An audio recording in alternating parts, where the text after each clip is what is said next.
Romay Catherine Johnson Davis, born on October 29, 1919, in Dahlgren, Virginia, held the distinction of being the oldest living veteran of the 6888th Central Postal Directory Battalion at the age of 104. Growing up in a family of 6 children, with 5 brothers and a father who worked as a rigger for the Navy, Romay's journey began in an era when opportunities for African Americans, particularly women, were severely limited.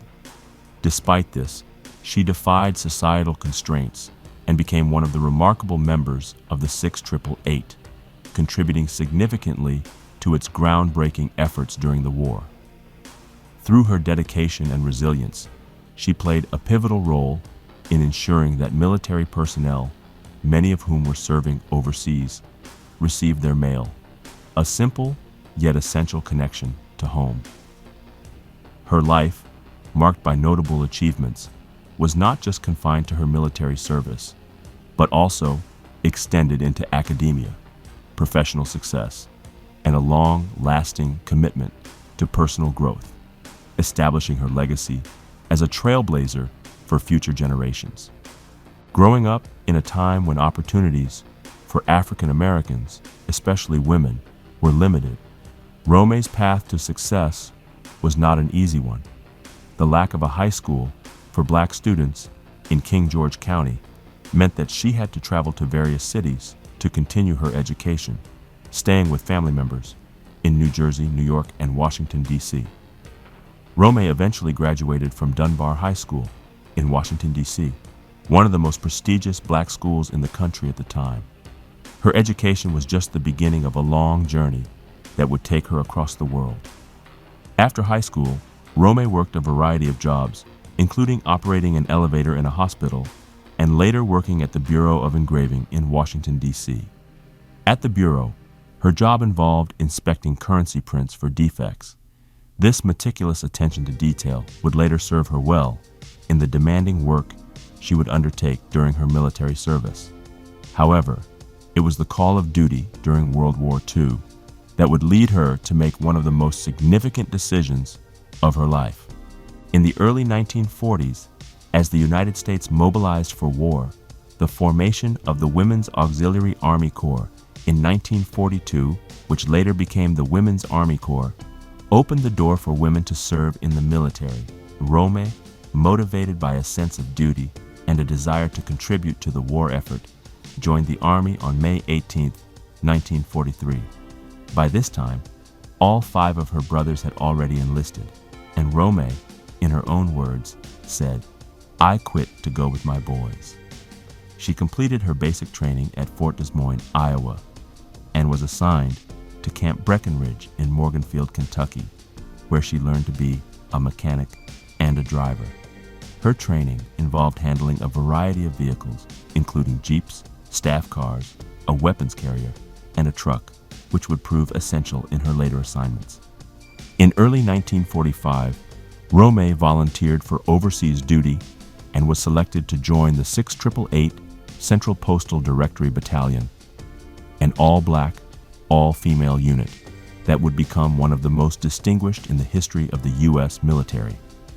The 6888 was formed to address a critical need, the backlog of mail that had accumulated for U.S. soldiers stationed abroad. At a time when mail was a lifeline for soldiers fighting on the front lines, the 6888's mission was to clear the massive piles of undelivered letters and parcels that were creating low morale among the troops. On February 3, 1945, Romay and her fellow members of the 6888 embarked on a dangerous 11-day voyage across the Atlantic, during which they encountered close calls with Nazi U-boats. Upon arriving in Glasgow, Scotland, on February 14, 1945, the battalion was stationed in Birmingham, England, where they immediately began their monumental task. The 6888 women worked in 3 shifts, 24 hours a day, 7 days a week, to sort and deliver mail. Their efforts were critical in boosting the morale of soldiers who had been cut off from their loved ones for extended periods.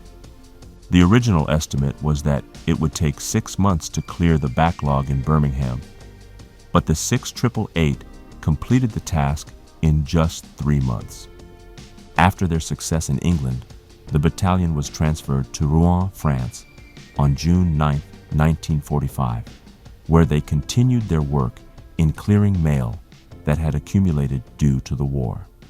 There, they worked alongside French civilians and German prisoners of war, further demonstrating the unity and determination of the 6888. In December 1945, after nearly a year of service, Romay and the other members of the battalion were honorably discharged from the Army at Fort Dix, New Jersey. Following her discharge, Romay took full advantage of the benefits offered by the GI Bill, which allowed her to pursue higher education. She attended the New York Fashion Institute and later the Trafalgar School of Fashion, where she honed her skills as a designer. In 1953, Romay began working for Glenn of Michigan, a company based in New York City, where she designed and made patterns for children's clothing. This position allowed her to travel across the country, buying fabrics and keeping up with fashion trends, and it gave her a sense of independence and fulfillment. In 1957, she met Jerry Davis, a carpenter, at a party, and they quickly fell in love. They married and spent 42 years together until Jerry passed away in 1999. Romay often spoke of how Jerry taught her how to laugh, a sentiment that reflects the deep bond they shared. In addition to her work in fashion, Romay's thirst for knowledge never waned. In the 1970s, she returned to school and earned a master's degree in education from New York University. Not one to be limited by traditional boundaries, Romay also taught herself taxidermy, worked as a real estate agent, built furniture, and even learned to paint. Her determination and curiosity knew no bounds, and she continued to push herself to learn new skills well into her later years. At the age of 78, Romay earned a second-degree black belt in Taekwondo, a testament to her strength, resilience, and dedication. Even in her later years, she remained active and engaged in her community. At the age of 81, she began working at a Winn-Dixie grocery store, a position she held for several years. Her work at the store led to the creation of the Romay Davis Belonging, Inclusion, and Diversity Grant in 2020, which aimed to support minority-focused organizations. In 2020, Romay celebrated her 101st birthday, and the city of Montgomery, Alabama, honored her with a parade and declared her birthday Romay Davis Day. This recognition was just one of many tributes to her legacy. In 2022, Romay was awarded the Congressional Gold Medal, one of the highest civilian honors in the United States, in recognition of her service with the 6888th Central Postal Directory Battalion. Romay Johnson Davis passed away on June 21, 2024, at the age of 104, leaving behind a remarkable legacy as the oldest living veteran of the 6888th Central Postal Directory Battalion. Throughout her life, she was celebrated for her strength, wisdom, and dedication to service, from her time in the military to her continued contributions to various fields later in life.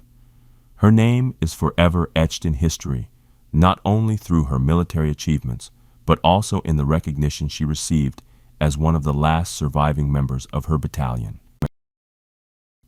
If you like this video and know someone in the military, please share it with them. Thank you for watching.